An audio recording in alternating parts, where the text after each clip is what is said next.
Mario Acosta Huartel, expresidente de Procafé. Un gusto tenerlo acá. Gracias. El gusto es mío, Sergio, de compartir esta primera entrevista del año con ustedes. Gracias. Y bueno, arrancamos. Vamos a hablar del café, pero es imposible que no elevemos el telón y tengamos acá a don Mario Acosta Huartel y no hablemos de un tema de actualidad. Y es que este día se dio la citación de tanto del expresidente del COENA, don Antonio Salaverría, a la Fiscalía General de la República y a la Asamblea Legislativa por parte del expresidente Francisco Flores en torno a la investigación de los 10 millones de dólares que muy probablemente, porque hasta este momento no se ha establecido, a palabras del presidente Flores, que él categóricamente dijo, sí, en efecto, sí se recibieron, pero se han trasladado, como vimos en la nota, por supuesto, de edición de Teleprensa. Don Mario, ¿qué opinión le merece? ¿Hacia dónde va la investigación? Y con ese olfato de la experticia política de tanto ostentar dentro de la cosa pública del Estado por mucho tiempo, ¿hacia dónde va? ¿Qué le indica? ¿O únicamente estamos hablando de una situación electoral? Y como dice nuestro amigo Mauricio Meyer, el café a los 3 días se enfría. Antes de Antes, ok. Bueno, yo tuve la oportunidad de ver, yo he estado todo este día en Ataco, vi un poco la televisión, un par de minutos la entrevista del expresidente Flores en la Asamblea Legislativa. Entiendo y según lo que jurídicamente se habla de que estas comisiones no tienen legalidad jurídica de la Corte Suprema, como que declaró y así como la Fiscalía lo mismo. Sin embargo, creo de que fue bueno que él haya ido a enfrentar esta situación. Me parece de que hubo ahí bastantes cifras que quedaron como en el aire, que creo que la gente quería una respuesta más contundente al respecto. Porque en un momento se hablaba de que estos eran unas cifras de unas ayudas que vinieron o fondos que llegaron en el 2003. Yo escuché hablar de las colinas y eso fue el 2001. Tuve la oportunidad de conocer algo de eso de las colinas porque en ese tiempo eran hasta el 1 de junio del 2001 fui ministro del Interior y algo tuve que ver con eso, no con el manejo de los fondos, sino que con la catástrofe en general de los primeros auxilios. Y toda la gente a la que se indemnizó fue con un donativo de 3 millones de dólares que se manejó a través del Ministerio de Hacienda y el Instituto de Libertad y Progreso. Todo está documentado, ahí están los cheques y todas las copias de los que las necesiten, creo que podría serles útiles. Y hubo un remanente como de 900.000 dólares de esos 3 millones que se iban a ocupar para construir un parque memorial en la zona. Los vecinos se opusieron luego de eso y entiendo que el dinero se reintegró a la Embajada de China, si mal no me acuerdo, yo ya no estaba en el cargo. Hasta ahí mi conocimiento de ese tema. Sí me parece que lo otro es algo que merita y justifica una aclaración como más contundente, sobre todo pues dicen de que luego llegaron posteriores funcionarios y como que no confirmaron o desvirtuaron rotundamente lo que el expresidente Flores había dicho. Yo creo que por el bien del país, de él mismo, creo que es bueno que eso quede más que claro. O sea, creo también que esto sin ninguna duda es un juicio político, pero eso no significa de que no haya que aclarar el manejo de esos fondos. Don Mario, bueno, estamos a escasos días ya para el evento electoral, sin embargo, se dice ya es un tiempo prudencial de pronto para que el expresidente Flores pueda dar algún tipo de más que una explicación, pues dar una postura sobre eso, indistintamente de que fue llamado por mandato de ley ante el órgano legislativo. ¿Cuál es su opinión de esto? Porque usted ya lo decía, doña María Brizuela de Ávila llegó a la asamblea desconociendo que se daba este tipo de modalidad de entrega de plata directamente. El licenciado Carlos Quintanilla Smith, ex vicepresidente, también llegó desconociendo completamente este tema. ¿Ya sería el momento oportuno, don Mario? Sí, pienso que sí. Creo que la misma presión y la dialéctica ocupada por la comisión misma de la Asamblea, creo que impedía quizás una respuesta contundente como la que vos y todos los ciudadanos reclamamos del tema. Pues verá que decir, bueno, si vinieron, fueron tantos, entiendo que le han pedido una estadística de las plata recibidas, donadas en ese periodo, y el Paco se comprometió a hacérsela llegar. Ojalá que esto se maneje lo más pronto posible. Ok. Don Antonio Salaverría, expresidente del COENA, también compadeció por otro lado ante el llamamiento del Ministerio Público.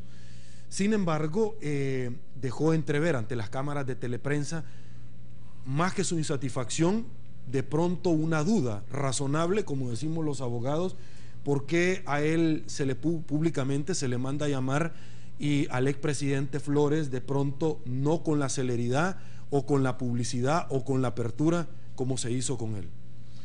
Sí, escuché a Toño dar esa opinión. No soy la persona indicada para dar la respuesta a ese tema. Creo que sería el señor fiscal o sus mecanismos de prensa. Entiendo que los dos se sabía de su entrevista. Yo recuerdo que la entrevista de Paco Flores se anunció con bastantes días de anticipación, pero desconozco por qué una fue con un mecanismo más público que la otra. Pues no tendría... pero Toño lo enfrentó y lo dijo también, pues, y que entiendo que Paco también lo dio sus declaraciones. ¿Cómo no? Mucho se ha hablado, don Mario, de asesores en Arena, puntualmente del señor JJ Rendón, y que este le iba a dar, con toda la experiencia de haber manejado otras campañas políticas en otros países, un golpe de timón a la campaña de Arena. ¿Cuál es su apreciación? El día de ayer nos acompañaron dos abogados connotados y muy respetados en este país, y ellos decían, mire, a mí no me parece que deben de venir asesores de afuera, partiendo, uno, de que no es legal, no sé cuánto lo será, lo dijeron acá en 8 puntos. Sin embargo, no me parece tampoco que deberían de venir a Arena. ¿Se ha dado en otros partidos políticos en el pasado? ¿Es correcto esto, don Mario? Mira, Sergio, yo creo de que aquí se quiere poner, aquí está bien claro, el todos contra Arena, políticamente hablando. No tus invitados de anoche, a quienes yo les tengo aprecio, especialmente a uno de ellos, al doctor Hernández Turcios, que es mi amigo personal y fue mi profesor en algunas etapas escolares. Te puedo decir de que aquí todos los partidos están provocando que Arena muestre sus asesores. Arena ha traído y ha contratado a un lujo de asesor que ha derrotado al socialismo del siglo XXI en 28 de las 30 contiendas que ha manejado. Solamente perdió una, esta vez con Maduro, y la otra no me acuerdo en qué lugar. Pero Maduro, pues, que era el heredero del pajarito con Hugo Chávez y compañía. Sin embargo, no se nos olvide que el actual gobierno de Funes comenzó aquí con el famoso Polistepeque, y que nos manejaban brasileños, uruguayos y una gran cantidad dijéramos, de internacionalistas. Y hasta el momento entiendo que de los principales asesores del presidente de la República es un uruguayo. Bueno, primer lugar. Segundo lugar, nadie pregunta quiénes son los asesores cubanos o de todo ese tipo que tiene la campaña del FMLN. No se diga de otros partidos. Entonces, querer satanizar la experiencia o la experticia de JJ Rendón, yo creo que lo que los tiene es altamente preocupados, porque creo que el viraje que ha tenido positivo en la campaña de Arena es obvia. Bueno, a tal punto que ya ves hasta anuncios del FMLN ya contradictorios. Hay una niña muy guapa, por cierto, que sale ahí diciendo al final, ¿por qué no cambiamos? ¿Y a quién va a cambiar? A su gobierno. O sea, yo creo que todo eso ha llevado ya inclusive a las incoherencias en el mismo FMLN, el temor a JJ Rendón, y lo cual me alegra, pues, ¿verdad? Inclusive veo anuncios del candidato a la presidencia del FMLN, que un montaje muy bonito con personas que a través de Alba los han comprado y ahí los tienen sentados, y de repente hasta él mismo se aplaude. O sea, ya cosas bien montajes ya burdos. Sin embargo, cada quien que desarrolle su campaña y que el pueblo elija el 2 de febrero. Ok, antes de darle paso a don Agustín, porque es una persona institucional y no tiene absolutamente nada que ver con este tema político, una última pregunta, porque los amigos televidentes a título personal me lo han dejado saber y quieren escuchar obviamente su posición. Le está haciendo el trabajo sucio en esta campaña el presidente Funes desde una trinchera sábado a sábado al FMLN, ha negociado con él. ¿Cómo interpreta usted que le ha llamado a un diputado de Arena perro de casa?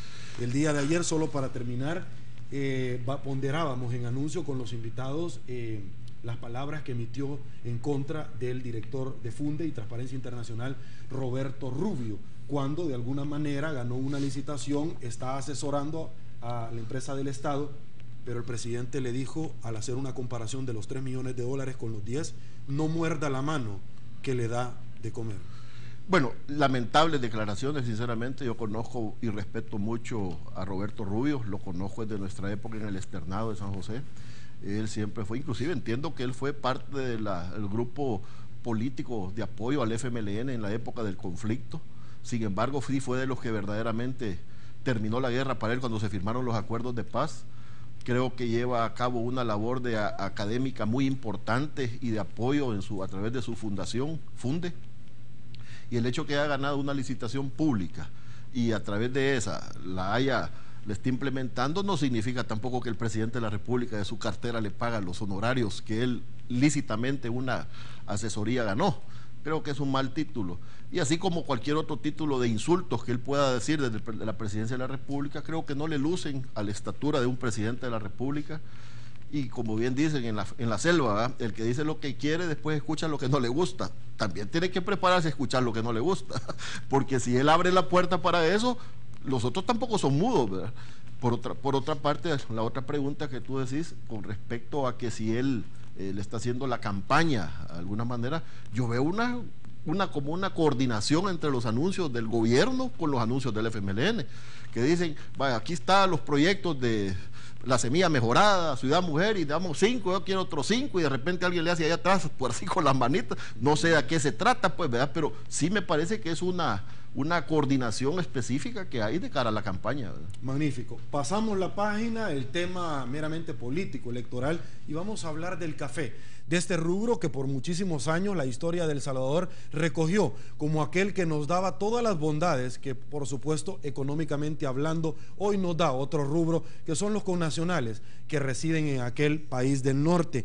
Ingeniero Martínez, ¿cómo está la situación cafetera en nuestro país? ¿Cuál es el recuento del 2013 y cuáles son las expectativas del 2012, del 2014 que usted, a título personal y como representante, por supuesto, de Camagro, tiene? Bueno, al analizar el café, hay que empezar por analizar el contexto histórico del cultivo.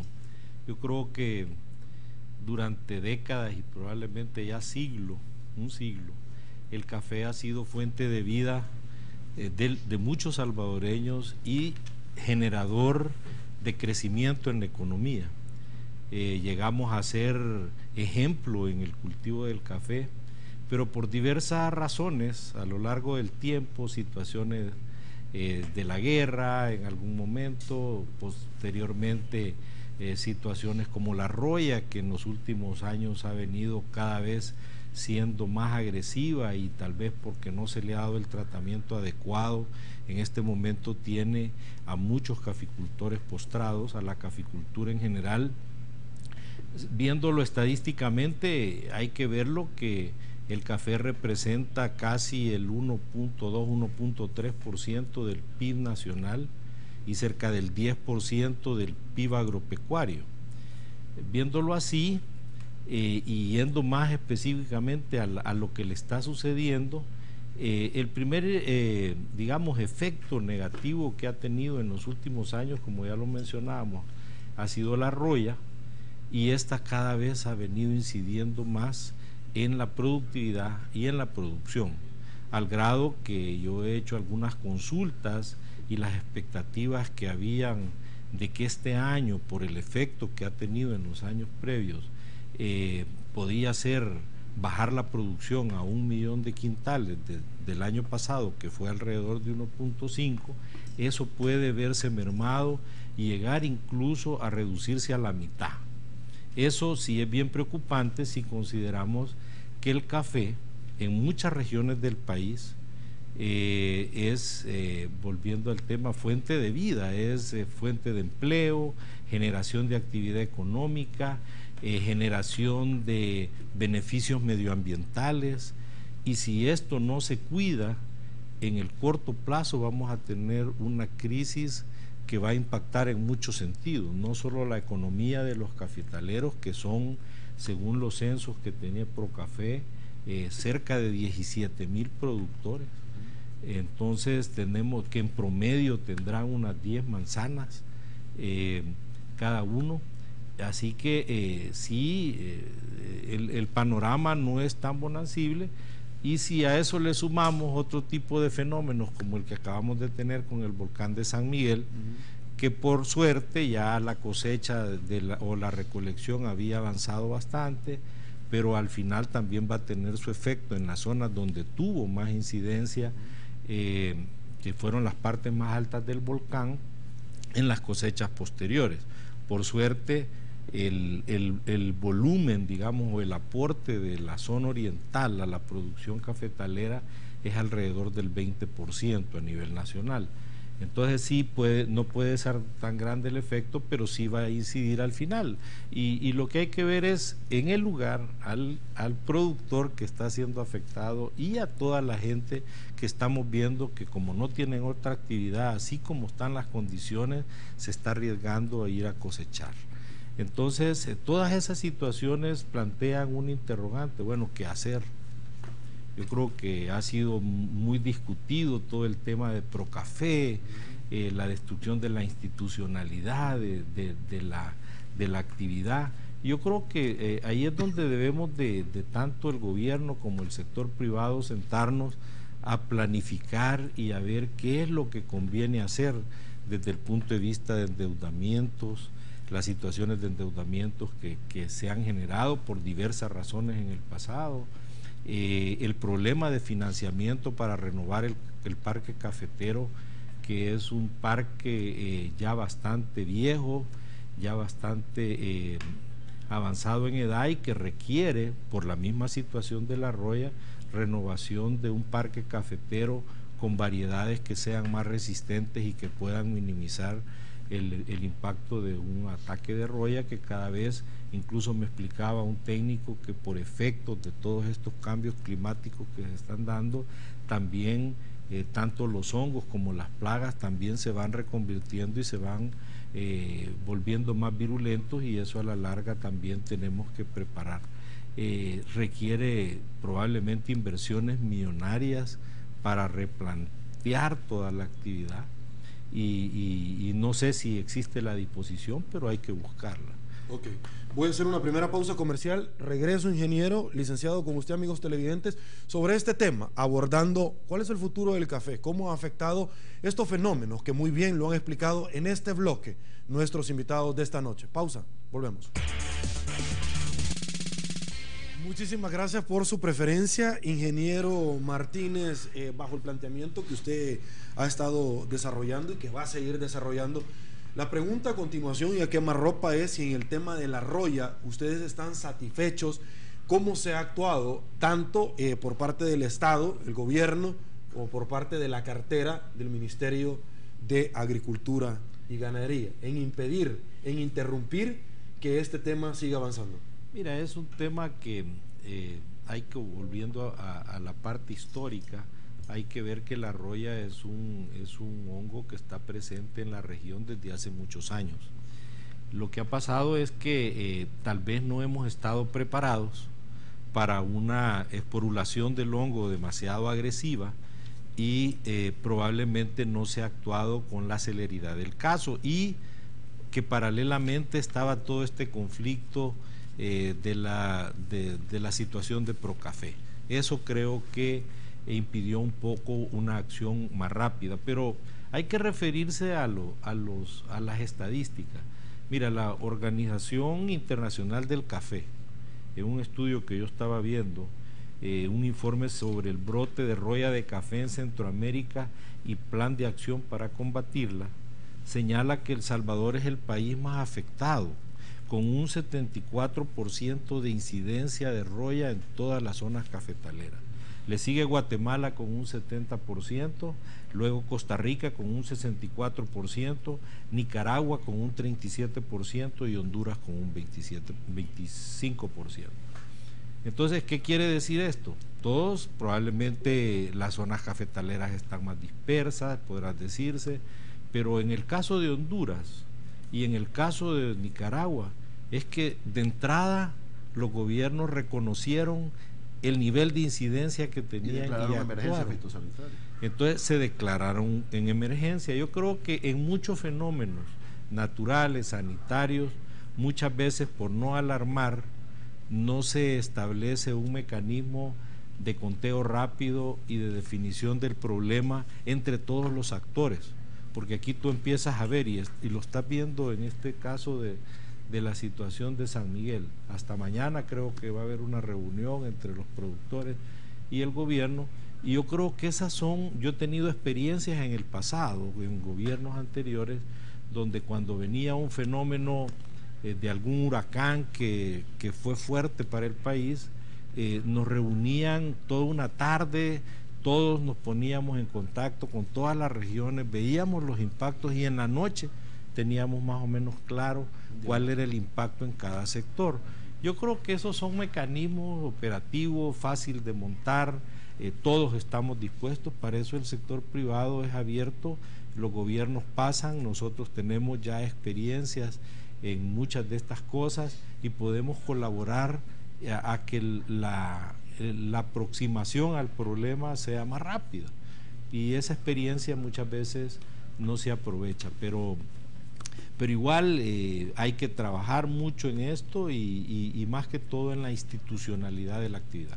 Ok, don Mario, como expresidente de Procafé, me recuerdo que en su momento acá en esta tribuna nosotros conversamos con su persona y dos expresidentes más de Procafé. Iniciaba el tema de la roya. Don Agustín nos ha compartido números comparativos en Centroamérica de un organismo que tiene toda la legalidad, donde El Salvador, el más impactado, 74%, si me equivoco me corrige. Antes de los vientos últimos. Antes de los vientos últimos, correcto, y de la explosión del volcán de San Miguel. Debo de preguntarle, 50 centavos por quintal son los que se retenían para el Fondo General de la Nación, y se iba esta plata para Procafé, para la investigación técnica y científica, y obviamente también para acuerparlo. ¿Qué pasó con aquella plata, don Mario? Quizás voy a poner en contexto un poco. Es que nunca se licitó nada, no, por eso pregunto. Fíjate de que esto ha tenido hasta un final más oscuro del que nos imaginamos. Bueno, en este gobierno todo se ha dado, así como las fanfarrias y las bullas que hacen porque Gerson va a inaugurar 2 metros de calle y que paralizan el tráfico de San Salvador y que nos cuesta miles de dólares a todos los capitalinos. Así ha sido este gobierno en buscar pretextos. Y te voy a dar 2 ejemplos concretos, o 3 quizás, de cosas en las que el gobierno ha llegado tarde o no ha hecho nada, aunque llegó al gobierno ofreciendo que iban a hacerlo. Le retiro la escoria de la batería Récord, ahí están contaminando la zona de Zapotitán. La otra cosa, lo de los tóxicos de San Luis Talpa, ahí están desde hace 5 años que lo van a hacer. La isla Conejo, ahí tenés cuántos más querés. O sea, así ha sido en este tema de la caficultura, ya Tim lo decía. Nosotros en agosto del 12, comenzamos a anunciar de que había un nivel de infestación terrible, inmenso, que el hongo había mutado, salió por ahí, dicen que dijo el ministro de que la roya era un animalito, y en esas contradicciones, ahí en ese enredo de lenguaje y de títulos, se fue diseminando la roya a tal punto que el grano de verde se comenzó a pasar a seco en el árbol. Y de 1.800.000 que era el pronóstico de cosecha el año pasado, creo que se recolectaron al final 1.3. Para este año se hablaba de que iba a haber una cosecha de alrededor de 1 o 1.100.000 quintales. Yo creo que si llegamos a 600.000 quintales de cosecha este año recolectada, reventemos cohetes, porque va a ser la cosecha más baja de los últimos 80 años de la historia de El Salvador. Y eso es cierto, tiene problemas regionales, la roya, el cafetales envejecidos, que no hemos tenido plata adecuada como para poder invertir y cambiar los parques cafetaleros a variedades más resistentes, lo que vos querrás. Pero ahí tenés otro ejemplo de la desidia y poca importancia que el gobierno actual del FMLN le ha dado al tema de la caficultura. ¿Qué pasó el 29 de diciembre? La erupción del volcán. Alrededor de 30.000 manzanas de café están dañadas. 7 municipios de Usulután y 3 de San Miguel. El presidente, en vez de haber tomado una acción inmediata, darle las órdenes al ministro de Agricultura, etcétera, para que cuantificaran y ampliaran la red de información a través del sector privado, a pelearse con los que les habían dado refugio a los damnificados, fue a los propietarios de las fincas donde estaban durmiendo la gente. O sea, ese es un reflejo. Pero ahora te voy a decir lo otro, lo del tema de los 50 centavos que los productores damos para Procafé.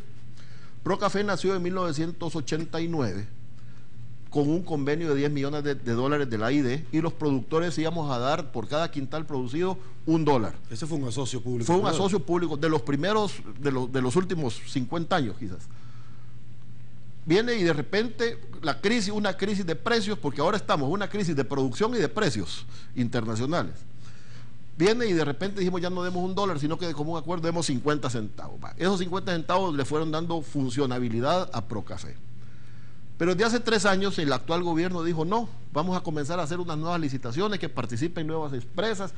Total que nos comenzó a retener, y yo creo que a Procafé, y digo no porque soy contribuyente de esos 50 centavos en alguna medida. Hasta el día de ahora. Hasta el día de ahora, se nos siguen descontando en cada liquidación de café 50 centavos por quintal para Procafé. Viene y de repente, yo creo que andan alrededor de 4 millones de dólares los que tiene el Estado que le pertenecen y fueron quitados a nosotros para dárselos a Procafé. Ahogan a Procafé, se despide la mayoría de técnicos, lo reducen a su mínima expresión porque sobrevive de otras actividades que Procafé tiene en fincas propias. ¿Y qué resulta? Aparece ya el salvavidas. ¿Quién? Alba. Ya Alba ya le prestó 300,000 dólares a Procafé los últimos días del año pasado. Eso significa que Alba se está apoderando también de la institucionalidad relacionada con el café. Ya puso un pie adentro. Hoy vamos a estar nosotros los productores y vamos a dejar que ponga el segundo pie. Los tenemos que sacar de aquí, y aprovecho a hacer un llamado a la Junta Directiva actual de Procafé y a todos los productores que nos bolsiemos todo, aún en la crisis, les devolvamos el dinero a la gente de Alba y lo saquemos de una institución que nos pertenece a los productores de café. Entonces, cuando vos comenzás a ver que un gobierno te genera la crisis, pero para que aparezca Superman a salvarte, así lo puedes ver en otros sectores del sector agropecuario o de la actividad industrial. Ve a expresidentes de la ASI o de vicepresidentes ahí aplaudiéndoles a los que antes quemaban la fábrica. O sea, ves una serie de cosas que antes eran inéditas. ¿Pero por qué? Porque el gobierno se ha encargado a través de ese facilitarle el apoderamiento de la institucionalidad, que ahora ya hasta en Procafé están ya adentro. Cuando después decían, mire, es que Procafé, el presidente de Procafé era Mario Acosta, él era político, había que apartar a Procafé. Me aparté yo, siguió la crisis y ahora ya sacaron de verdad los colmillos, que es lo que querían. Entonces, y así han atendido las emergencias. Vaya, vos ves, ahorita ya comienzan a verse promocionales aquí de que viene la cadena de Juan Valdez de Colombia. Está bien, la libre competencia así es. Veamos si podemos ir a poner a nuestro Juan Pérez a Colombia. Nosotros no nos permiten. ¿Por qué? Porque esas negociaciones de TLCs son irregulares, o sea, no hay reciprocidad. Nosotros tenemos que dejar malinchistamente que vengan los cafés de otros países, de México, de Colombia, pero de nosotros no los dejan entrar allá. Miren qué arrecho, ¿eh? Entonces, esa es la importancia que le han dado a la caficultura. Y esa es la importancia que le dan al sector. ¿Cómo les vamos a creer ahora, por más pactos que quieran hacer, que hoy sí van a apoyar a la caficultura? Ahora, es pura paja. Ahora, yo le debo de preguntar a usted, porque de pronto yo converso con la gente y me dice, mire, es complicado porque los gobiernos anteriores se les criticó, se esperaba mucho más de este gobierno del cambio. En el marco de su comentario de Alba Alimentos, bueno, hemos visto a don Antonio Salaverría, que me merece todo mi respeto, y una persona me decía, bueno, la banca acá no lo apoyó. Si me equivoco, me corrige. Tuve aquí la oportunidad de conversar con otro expresidente de Procafé, el señor Saldaña, y alguien me decía, pero mire, él ya está con Alba, con el FMLN. Si de pronto no encuentran un eco, usted lo reiteraba como, mire, esto es un autoboicot, el gobierno lo hace para que se aprovechen. De pronto, si alguien no tiene el apoyo, ¿qué otra fuente de financiamiento podría buscar, don Mario? Bueno, yo he aprendido en la vida que uno no puede ser juez de los demás. Cada quien tiene que contar su propia historia y no puede nadie ser juez de nadie más. Yo te puedo decir, en mi caso, todos estamos pasando situaciones financieras difíciles, la situación de la caficultura. Bueno, y en esta época, yo hoy vengo precisamente de la finca. Esta era una época de 800,000 personas en la finca. Y ahorita si llegas a 250, 300, es mucho. O sea, esto significa una gran cascada de desempleo y de pobrería en el campo. O sea, claro, después aparecen que vamos a regalar paquetes agrícolas, que vamos a darles economías de subsistencia para tenerlos cautivos por un voto, ¿verdad? Entonces, pero eso es lo que el país necesita, es con lo que el país lo va a sacar adelante. Yo estoy seguro que no. Ok, pausa, señores, en 8 en punto, y seguimos con este tema sumamente muy interesante, la caficultura. ¿Hacia dónde vamos? Nuestro país. Volvemos.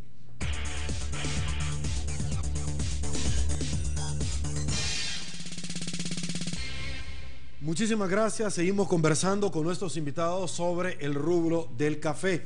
Presidente Martínez, importante que nosotros abordemos los fenómenos naturales que han venido a impactar negativamente sobre el rubro del café y por supuesto sobre toda la agricultura de nuestro país. El último incidente, y que nosotros lo cubrimos a plenitud acá en Canal 33, en las diferentes emisiones del noticiero Teleprensa, es la erupción del volcán de San Miguel. Tengo acá en mis notas que un 30% de la cosecha del café podría perderse en el volcán. Se pueden registrar problemas de salud si se reinicia, es otro tema, la corta. La Asociación Cafetalera dice que hay un peligro que se pierda parte de la cosecha y los cortadores están impacientes por falta de ingresos para sus familias. ¿Cómo se afronta dentro del mosaico de problemas que han venido ustedes continuamente teniendo este nuevo evento natural? Bueno, fíjate que a mí me llamaron de uno de los medios de comunicación 2 horas después que sucedió el evento, el día 29.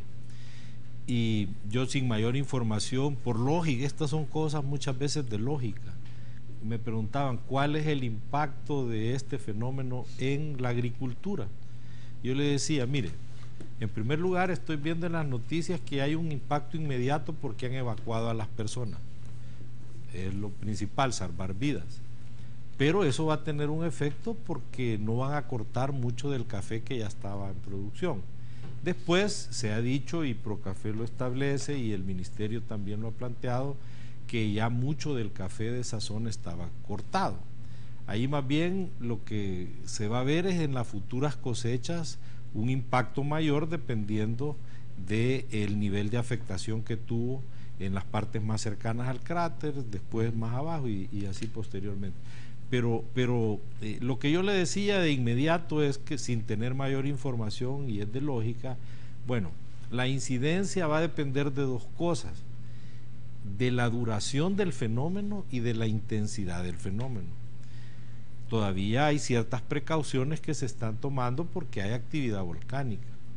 Entonces, ¿hasta dónde esto va a llegar? No sabemos, pero lo que sí te puedo decir es que en toda la zona del volcán y los municipios aledaños sí va a haber un impacto, porque ya de por sí veíamos, si el 20% de la caficultura está plantada ahí, en esa región de Oriente, ya la roya había afectado en un 74%, digamos, si fuera así, en esa zona, ya la productividad era baja. Este fenómeno lo que va a venir es a empeorar, como decía Mario, la situación que ya viene cada año en detrimento. Magnífico. Imposible que usted está acá, antes de cederle sobre este mismo tema la palabra a don Mario, y no preguntarle a usted, don Agustín, cómo visualiza el tema Alba Alimentos. En la pasada depresión tropical, Alba Alimentos condonó, y si me equivoco me corrige, la deuda a estas personas que se dedican precisamente a este rubro. No vemos ningún tipo de acción en el pasado de esta naturaleza por ningún organismo, incluyendo al gobierno, que está prohibido por constitución la condonación, pero algo se debe de hacer. ¿Cuál es su lectura?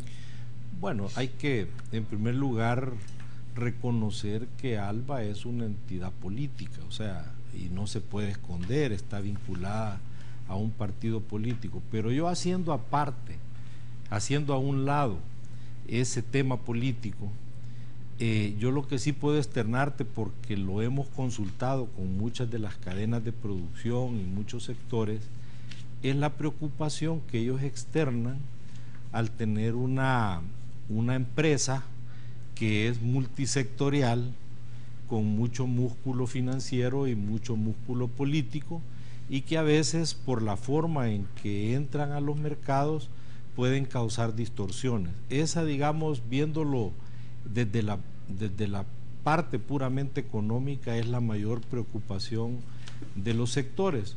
Nosotros incluso hemos elaborado un documento, más o menos 150 páginas, con consultas sectoriales, y ahí se externa bastante esa preocupación por parte de los sectores, y desgraciadamente no tuvimos la oportunidad porque nos cancelaron la presencia de los candidatos del FMLN el día que los habíamos invitado. esperaríamos pues tener una discusión sobre este tema y externar la preocupación que existe en muchos de los sectores por esa razón. Magnífico. Don Mario, el tema inicial y es la erupción del volcán de San Miguel.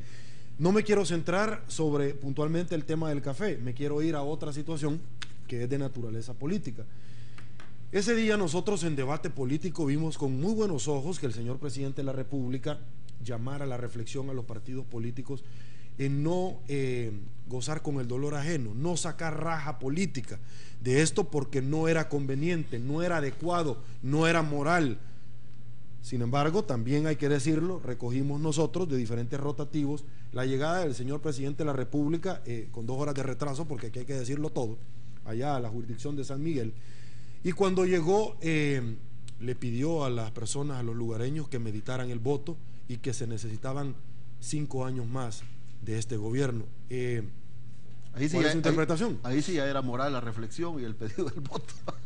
No, mira, realmente este ha sido un gobierno que va a pasar a la historia por todas esas contradicciones entre lo que se dice y lo que se hace. Pero yo te quiero traer a la memoria lo que sucedió en el 2005 cuando fue la erupción, o sea, la misma explosión o fumarolas del volcán de Santa Ana, que nos llegaron a la zona de Ataco y a Paneca todas las consecuencias. Entonces, ahí en esa época, el gobernador de Santa Ana, que por cierto, si mal no me acuerdo, era Gerardo Escalón, nos anticipó a todo lo que iba a pasar con 4 o 5 meses de anticipación, porque los vulcanólogos se encargan de prever eso. Me acuerdo que en ese tiempo estaba un señor Pullinger y otro señor apellido, un chileno apellido Arenas, que eran vulcanólogos que trabajaban en el SNET y que de alguna manera advirtieron, y eso evitó y minimizó riesgos. Yo lo que le puedo decir a los colegas cafetaleros de la zona en base a la experiencia de la explosión de Santana es que lo que hagan con la ceniza es que cajueleen. Cajueleen es abrir un hoyo cerca del árbol y ahí con asadón entierren la ceniza para evitar que le siga dañando y quemando las raíces. ¿Es posible prever eso? Se puede, no es preverlos, hacerlo. Porque le hago esa pregunta porque, bueno, el Instituto de Vulcanología de la universidad hoy por hoy no tiene un respaldo económico. Sin embargo, muchos han dicho que sí hubieron indicios, claro, para poderlo hay advertir. Temblores, hay retumbos, y basta con que sobrevuelen en helicóptero, las paredes internas del volcán se ponen del color colorado, como el FMLN, pues, ¿verdad? O sea, de que no puede evitarse, y sobre todo en esos días que también había lluvia, con la lluvia y la condensación que se provocó fueron las explosiones que llegaron hasta Cuba y Guatemala. Pero hay un punto que yo creo que es importante ahora que hablabas de la cooperación taiwanesa, que en el gobierno de Paco Flores hubo un convenio de $100 millones para la repoblación y renovación de los bosques cafetaleros.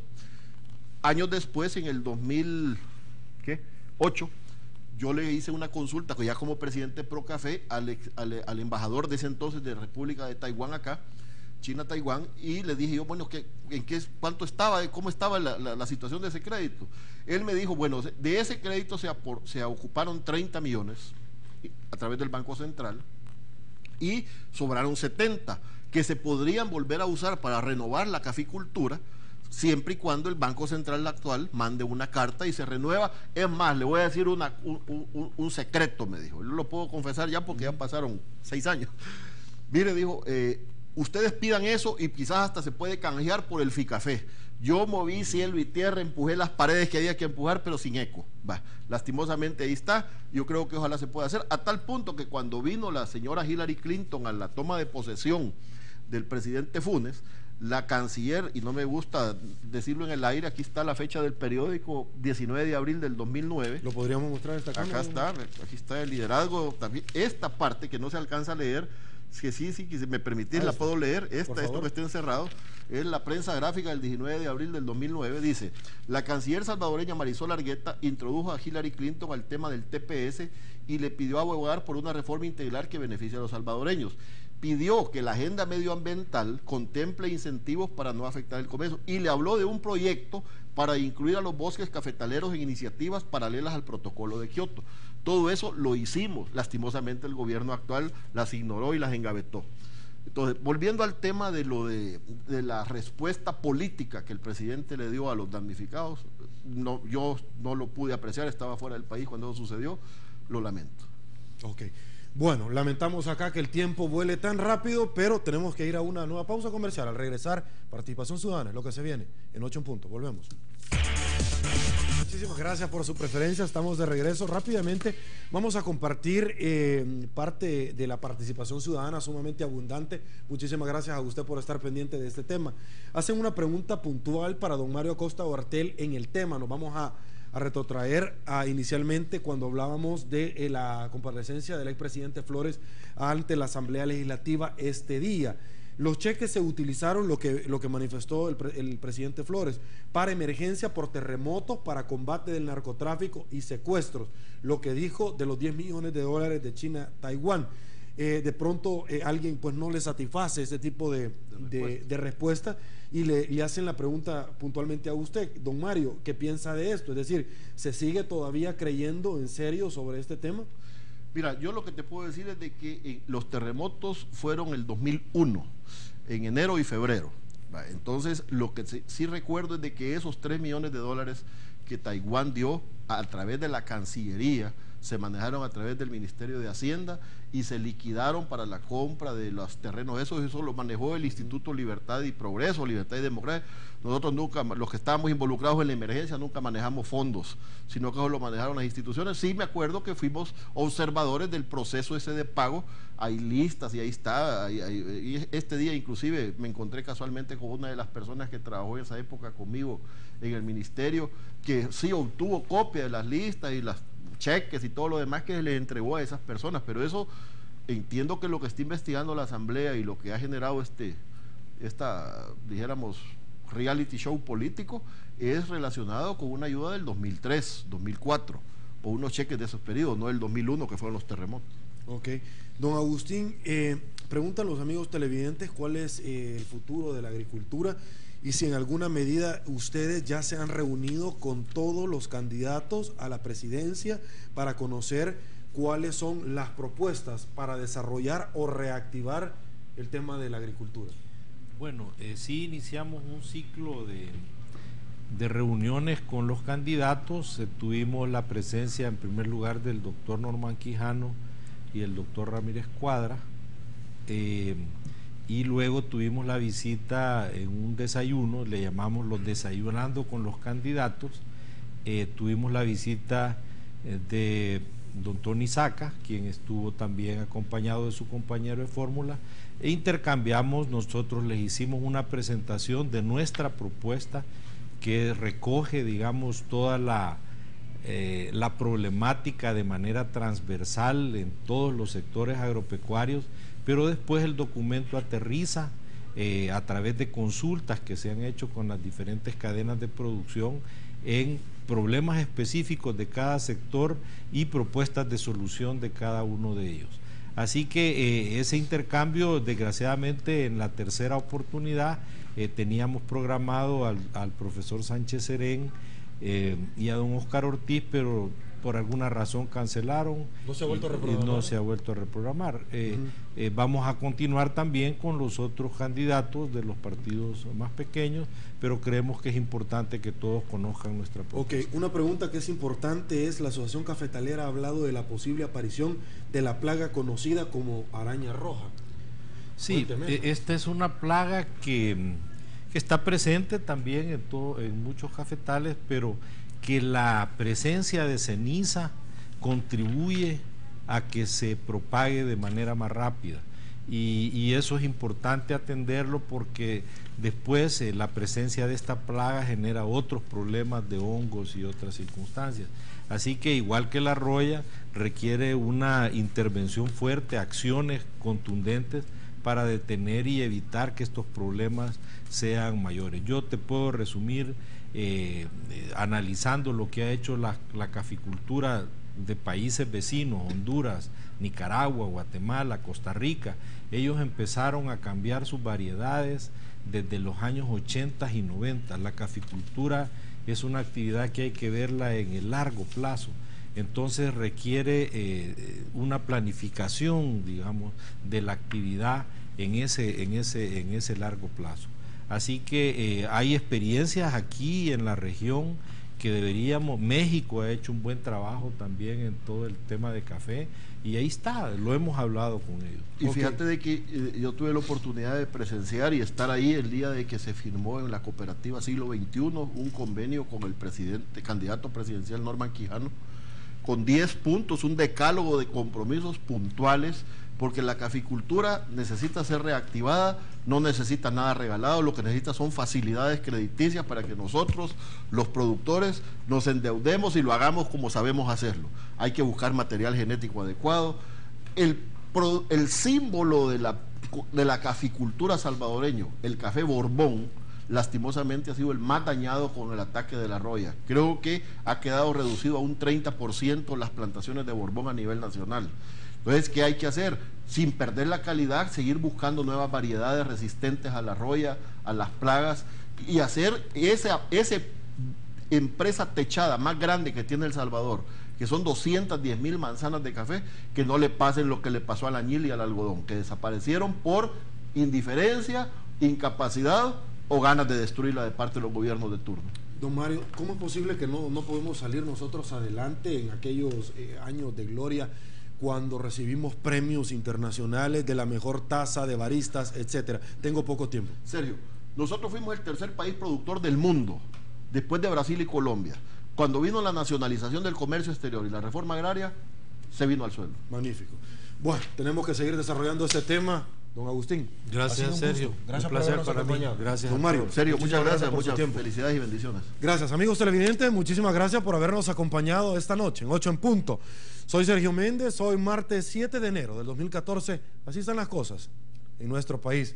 Pasen muy buenas noches. Será hasta el día de mañana. Los esperamos y que el Señor nos bendiga a todos.